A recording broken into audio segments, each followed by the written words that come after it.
Bonjour et bienvenue pour cette 254e édition de J'irai lire des comics chez vous, l'émission qui vous parle de toute l'actualité VF, tous les comics qui sortent chez vos libraires, en bas de chez vous, sur originalcomics.fr et que vous trouvez partout chez tous les bons libraires et tous les vendeurs de bandes dessinées, tous les grands magasins culturels, etc. etc. Alors l'événement de cette semaine, c'est bien entendu la sortie de cet énorme pavé chez Urban.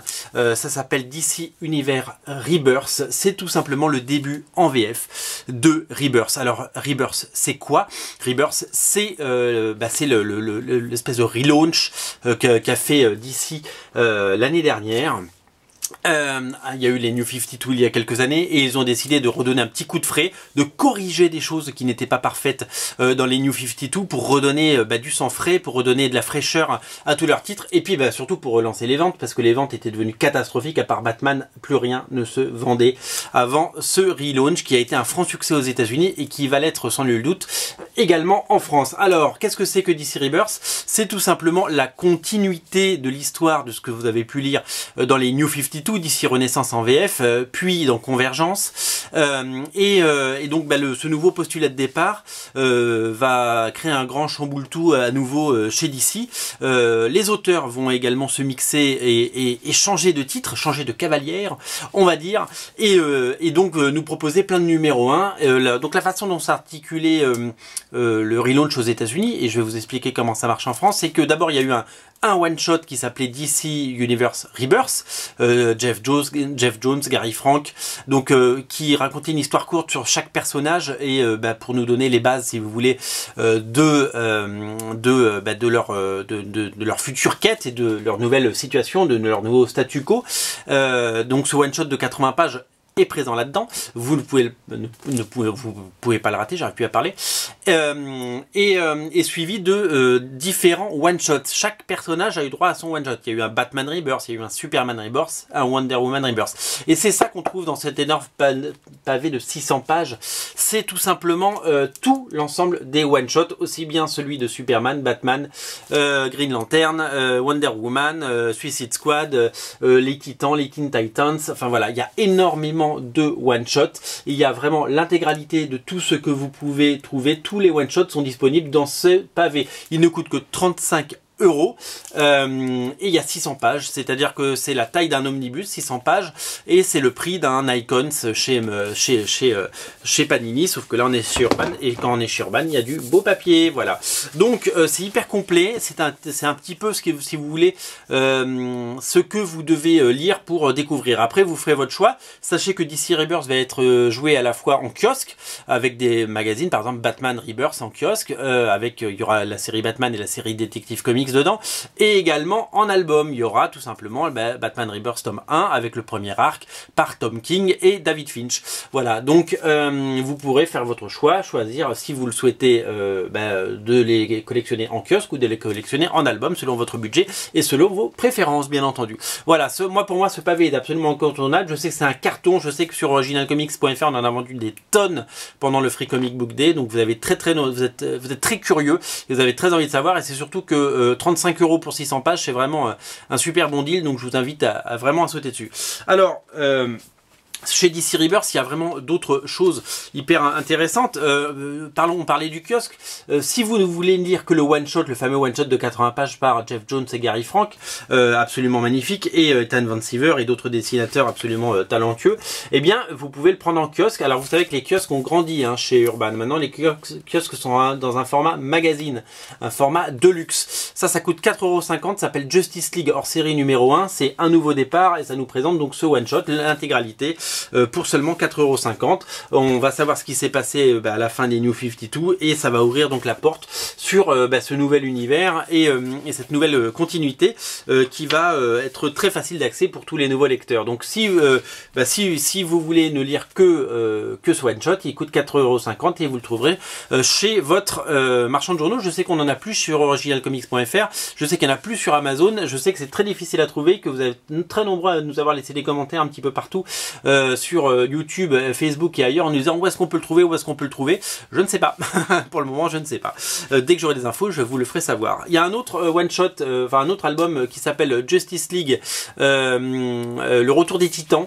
C'est tout simplement la série Titan, donc avec le retour de Wally West de Flash, qui c'est scénarisé par Dan Abnett et dessiné par Brett Booth, et c'est un récit complet. On a simplement 180 pages de BD pour seulement 5,90 €, et c'est ça la force de DC Rebirth, c'est de nous en proposer plus. En plus, moi, Brett Booth, c'est un dessinateur que j'aime beaucoup, et c'est marrant parce que je suis pas vous le savez, hein, je suis pas un très très grand lecteur de Urban et DC, et pourtant j'ai pris un franc plaisir et un malin plaisir à lire ça, parce que ça se lit super bien et on prend vraiment plaisir à découvrir ces personnages, leurs pouvoirs, leurs caractéristiques, leur interaction, leur amitié, et c'est vraiment hyper frais, hyper chouette. Moi j'ai vraiment pris beaucoup de plaisir, et je trouve que l'effort de nous faire des albums complets comme ça aurait pu sortir en album à 15 balles, maintenant c'est tout simplement sorti en kiosque à 5,90 €, moins de 6 €, c'est quand même quelque chose de dingue. Donc voilà les clés pour commencer l'univers DC Rebirth en France. Soit un bel album à 35,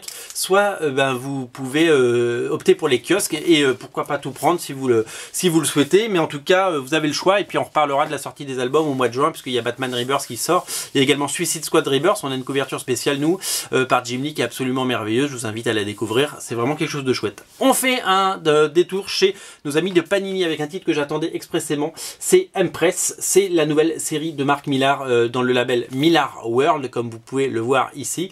Empress, vous le savez, Mark Millar, il embauche les meilleurs dessinateurs possibles avec qui il a souvent travaillé pour pouvoir créer une série, et il reprend une thématique très connue. Il peut reprendre le thème de Superman, le thème de Batman, et en faire sien. Là, il a décidé de prendre le thème du space opéra, donc évidemment Star Wars, pour créer sa propre histoire, et il a débauché Stuart Timonen, un dessinateur absolument génial que j'adore et qui nous fait une partition complètement dingue. C'est incroyable la qualité graphique de ce comics, ça se loue, et ça se savoure et ça se dévore. C'est d'autant plus intéressant que Stuart Timonen a dessiné du Star Wars récemment chez Marvel, et donc du coup il s'amuse dans cet univers. Alors l'histoire c'est quoi? C'est la reine Impresia, donc cette reine qui est mariée à un tyran qui est là, et ils ont eu 3 enfants ensemble, et au bout d'un moment elle dit mais c'est pas possible, je peux pas être mariée avec ce type. Elle prend ses enfants sous le coude et hop elle se barre avec lui, Dane, qui voilà, on le voit mieux ici, et qui est son protecteur, son garde du corps, et qui a juré de la protéger. Et donc ça va être une espèce de course poursuite dans l'espace complètement dingue. C'est marrant parce qu'il y a du Star Wars dedans, mais il y a un petit peu de Game of Thrones, il y a un petit peu de tout ce qui marche en ce moment, mais il y a les caractéristiques de Mark Millar, c'est-à-dire qu'il tord l'univers, et il en fait quelque chose de vraiment savoureux, et c'est vraiment, moi j'ai vraiment adoré. Je l'ai lu en VO ce titre, et j'avais très envie de le relire. Emporia, il s'appelle, pas Impressa, je dis n'importe quoi. C'est graphiquement absolument parfait, et ça va à 100 à l'heure, et il y a des rebondissements dans tous les sens. C'est vraiment que voilà, on a un vrai plaisir à rentrer dans cet univers, et on n'a qu'une hâte en fait finalement, c'est quand on lit ce comics, c'est de se dire que on aimerait le voir en film. Voilà, on aimerait voir un film à gros budget, très propre, très beau là-dessus. Moi c'est vrai, voilà, il y a des très très bons Mark Millar, il y en a des moins bons. Celui-là fait partie des très très bons, et je voulais vraiment vous en parler parce que pour moi c'est vraiment quelque chose que je l'ai relu hier soir avec grand plaisir. C'est prévu en trilogie, c'est-à-dire qu'en ce moment Stuart Timonen il dessine Spider-Man, mais après il devrait revenir sur Impress pour faire la seconde saison. Il y a 7 épisodes dont un double, donc ça fait 8 épisodes, ça coûte 22 €. C'est un énorme pavé, ça se dévore, ça se lit, c'est aussi beau que bon, et voilà, notre cœur respire pour les personnages, pour cette maman qui veut protéger ses enfants, et qui fera tout pour les protéger, et qui va s'allier avec des gens pas forcément très fréquentables. Voilà, il y a un côté Han Solo, il y a un côté Princesse Leia, il y a un côté c'est vraiment adorable, et c'est vraiment hyper bien écrit, hyper bien dessiné. C'est du comics de très très grande qualité, et pour moi c'est vraiment un énorme coup de cœur, et j'espère que vous saurez vous sauterez dessus parce que ça vaut vraiment le coup. Voilà, tout simplement. Toujours chez nos amis de Panini, j'ai craqué pour Deadpool versus X-Force pour plusieurs raisons. D'abord parce qu'il y a une back cover de J. Scott Campbell, mais pas que. Les couvertures sont signées Shane Davis. Les auteurs c'est Dwayne Zwierczynski, j'arrive pas à lire le polonais, je suis désolé. qui avait fait du câble déjà et qui est un petit peu un régional de l'étape. Et au dessin, c'est l'excellent Pepe Larraz. Pepe Larraz, qui est un dessinateur qui a travaillé notamment sur Wolverine and the X-Men et qui a également travaillé sur Uncanny Avengers. C'est un excellent dessinateur que j'ai découvert assez récemment. Et il nous propose un truc absolument génial. Le pitch est absolument formidable. C'est tout simplement un comics qui revient dans le temps, qui nous raconte un chapitre qu'on aurait raté et qui revient tout simplement sur la rencontre de cette équipe X-Force, donc avec Domino, Warpath, Cannonball, de Boom Boom, Bing Bang, Cable et Deadpool. Une rencontre, si vous voulez, antérieure à tout ce qu'on a pu connaître. En fait, on revient à l'époque de X-Force, on revient à la vraie époque, si vous voulez. On n'est pas sur le X-Force. Il y a eu plein d'incarnations, hein, notamment avec Wolverine aux commandes. Là, on est vraiment sur un X-Force avec, regardez, vous reconnaissez Rocket, vous reconnaissez le Cannonball qu'on a aimé des Nouveaux Mutants, Big Bang qui est arrivé sur la fin des Nouveaux Mutants et qui a éclaté de son aura la série. C'est vraiment, moi j'ai un vrai plaisir à retrouver ces personnages. Je suis un énorme fan de la fin des Nouveaux Mutants et du début de X-Force par Rob Liefeld. J'ai trouvé qu'il y avait un vrai vent de fraîcheur, si vous voulez, à cette époque-là, et j'ai un plaisir fou à retrouver des personnages comme je vous l'ai dit, Big Bang et Rocket, parce que d'abord j'adorais Rocket, j'adorais les Nouveaux Mutants, j'adorais ce qu'ils avaient fait de Rocket. C'était d'abord quelqu'un qui avait pas confiance en soi, qu'on avait propulsé leader ou co-leader des Nouveaux Mutants, et qui sur les 100 épisodes des Nouveaux Mutants avait pris de l'ampleur, il avait pris de la force, et après quand il était arrivé dans X-Force, il avait de plus en plus gagné en épaisseur et gagné en confiance. Et ça, justement, je me souviens d'une scène, c'était dessiné par Greg Capullo, parce que Greg Capullo avait dessiné X-Force après Rob Liefeld, où il tenait tête au professeur Xavier et il lui expliquait sa vision des X-Men, et c'était absolument génial. Et je me souviens de cette scène poignante et de ses dessins, et je trouvais que ce personnage était émancipé, j'avais un peu grandi avec lui et je me sentais hyper proche d'un Rocket. Et ben j'ai plaisir à le retrouver parce que c'est le Rocket qu'on aime là-dedans, et c'est ça qui fait tout le plaisir de ce comics qui est magnifiquement illustré, je l'ai dit, et qui n'a que des qualités. Et voilà, si vous voulez comme moi voilà, regardez, voilà, rien que ce dessin, ça donne envie, tout simplement, parce que c'est le X-Force qu'on a aimé et c'est le X-Force qu'on souhaitait voir revivre, tout simplement. Et donc moi je vais essayer de vous retrouver une page que j'ai vue. Voilà, je vous montre juste cette page, et cette page finira de vous convaincre, je pense, de sauter sur ce titre. J'achète pas souvent de Deadpool parce que je suis pas un grand fan de Deadpool, et d'ailleurs je vous ai plus parlé de X-Force que de Deadpool dans cette chronique, parce que j'ai eu un vrai coup de cœur, parce que j'ai eu un vrai plaisir de retrouver ces héros que j'ai tant aimés, et qui ont d'ailleurs été très maltraités depuis, parce que Big Bang elle a disparu de la circulation, Rocket qui est passé par les X-Men et maintenant qui est chez les Vengeurs, il a perdu sa personnalité, je trouve, au passage. Dans les X-Men, il était redevenu un enfant, c'était stupide, enfin un enfant, pas physiquement, mais c'était le petit jeune de la bande, un peu, qui redevenait timide alors qu'il avait pris de la confiance avant, et ça m'énervait un petit peu. Et puis maintenant, il a perdu un peu son âme, je trouve, chez les Vengeurs. Je trouvais qu'il avait plus sa place dans X-Force, mais bon, voilà, c'est l'évolution des comics. Moi, je suis un vieux ringard qui lisait des comics il y a 30 ans, et c'était mieux avant, ma bonne dame. Alors, de quoi je peux vous parler chez Delcourt? On a un titre à ne pas rater, qui est une création de Todd McFarlane, qui après avoir créé Spawn, après avoir créé Haunt, a créé une nouvelle série avec Brian Holguin qui s'appelle Le Sauveur, Savior en anglais. Et qui raconte l'histoire d'un gars qui, à la suite d'un crash d'avion, fait son apparition sans identité au fin fond du trou du cul du monde des États-Unis, et il a des pouvoirs quasi divins. Donc forcément, comme ça suit un crash d'avion, tout le monde se dit oh mon Dieu. Donc ça joue sur des thématiques que Todd McFarlane aime beaucoup par rapport au messianisme qu'il a déjà exploité dans Spawn. Et la particularité de cet opus, c'est qu'il est dessiné par Clayton Crane, le dessinateur que vous connaissez, parce que non seulement il a fait des épisodes d'X-Force, on en parlait tout à l'heure, mais il y a beaucoup d'épisodes de la série Rai, vous le savez, la série Rai qui cartonne chez Bliss Comics, et c'est tant mieux. Le tome 2 arrive très très bientôt avec une magnifique couverture exclusive, il ne faudra pas la rater. Cette série va nous emmener vers à se poser les questions. Un homme aussi puissant est-il dangereux, est-il une menace, est-ce qu'il est capable de se sauver comme Jésus, voilà, ou comme un sauveur ou comme un messie peut le faire. Donc c'est une série qui a beaucoup de qualité. Je voulais aussi vous signaler que cette série possède une qualité qui fait, en fait c'était une mini-série en 8 parties aux États-Unis, je crois, et que pour l'intégrale, donc qui est présente en version française, il y a des pages en plus. Donc si vous avez peut-être lu les épisodes en single, vous avez des pages en plus là-dedans. Voilà, c'est très beau, c'est très chouette. C'est souvent très bavard comme chez voilà, il y a toujours le petit problème du côté bavard de notre ami Todd McFarlane, mais l'histoire est vraiment différente de ce qu'il a pu nous proposer jusqu'à présent, notamment sur Spawn. Donc c'est une série qui a plein de qualités, et moi je suis ravi de l'avoir parce que je suis fan du Clayton Crane. Voilà, c'est un dessinateur qui a su évoluer et qui fait des choses absolument magnifiques. Toujours chez Delcourt, je vous invite à découvrir le 15e tome de Spawn. Alors moi les Spawn, je suis en train de me les refaire un par un parce que tout simplement je les ai pas tous et que j'ai raté des pans entiers de l'histoire de Spawn, notamment tout ce qu'il y a là-dedans. Parce que moi Spawn, j'avais lu quasiment les 100 premiers, puis j'ai eu un grand gap. Départ de Greg Capullo, ça m'a saoulé.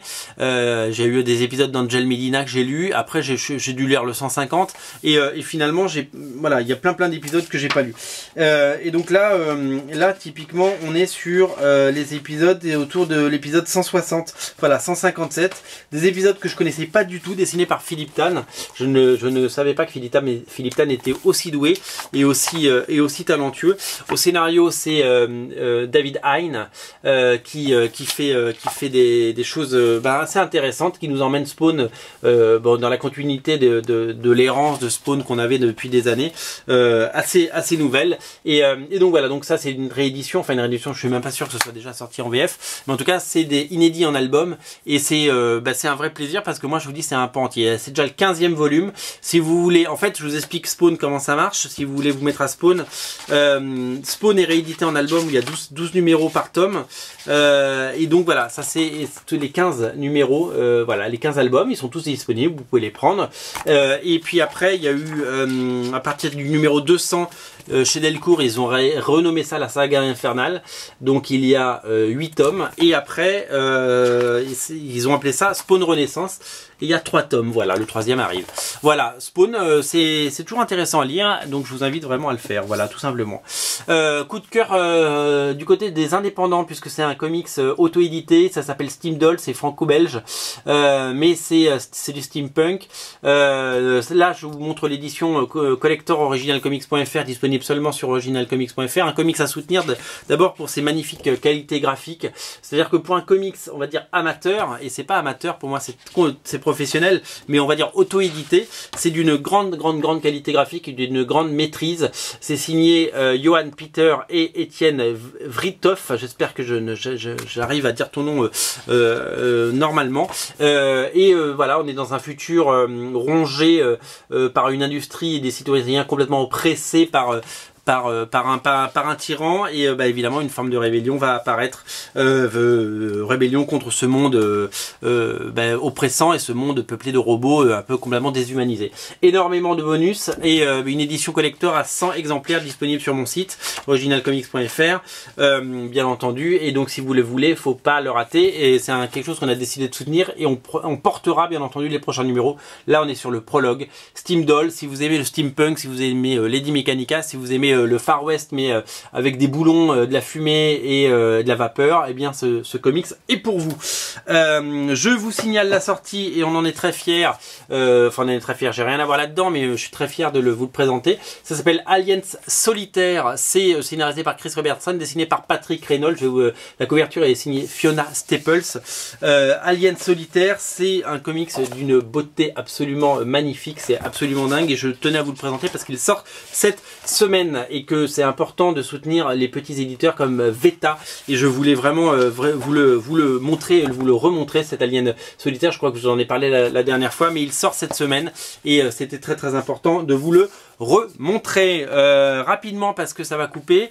Je ne résiste pas au plaisir de vous parler chez les éditions Réflexion, parce qu'on parle aussi des indépendants, de More Than Mortal dans un petit format. More Than Mortal, c'est une série, je me souviens, j'avais acheté le premier numéro quand il était sorti, donc dans mes boîtes de comics qui sont à ma droite, il y est. La couverture est signée Marc Silvestri, donc rien que pour ça, ça vaut l'achat. C'est scénarisé par Sharon Scott et dessiné par un coloriste qui s'appelle Steve Fircho. C'est du, je sais pas si vous vous rappelez de ces comics un petit peu médiévaux des années 90, il y a mêlant magie, action, nana forte, bad girls, et ben on est complètement dedans. Graphiquement c'est assez intéressant, Steve Fircho n'est pas un manchot, et l'histoire est plutôt chouette, et voilà, si vous aimez les comics d'Heroic Fantasy à la sauce américaine, et bien ne boudez pas votre plaisir, parce que c'est plein de magie, c'est plein de bravoure, et voilà, on a une héroïne forte comme on sait l'avoir. Il y aura un deuxième tome, voilà, et je suis très